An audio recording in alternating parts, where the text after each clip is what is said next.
4 ఏళ్లల్లా 40 అకౌంట్లకు 100 కోట్లు.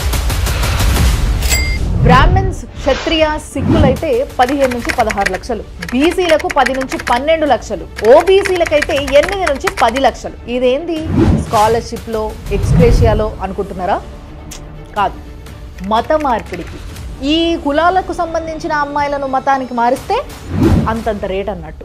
ఈయన పూర్తి పేరు హజరత్ బాబా జమాలుద్దీన్. మోటివేట్ చేసి ఈ ఆడపిల్లల మీదకి ఎగదోస్తాడు అన్నట్టు. ఈ స్టోరీ మొత్తంలో అతిపెద్ద ట్విస్ట్ ఏంటిది అని అంటే, ఈ జమాలుద్దీన్ కాదు, గన్శ్యామ్ రొహేరా, ఒక హిందువు. ఇట్లాంటి వాళ్ళ మాయన పడ్డ అమ్మాయిల కథలు ఎట్లా మారుతాయి తెలుసా మెల్లమెల్లగా.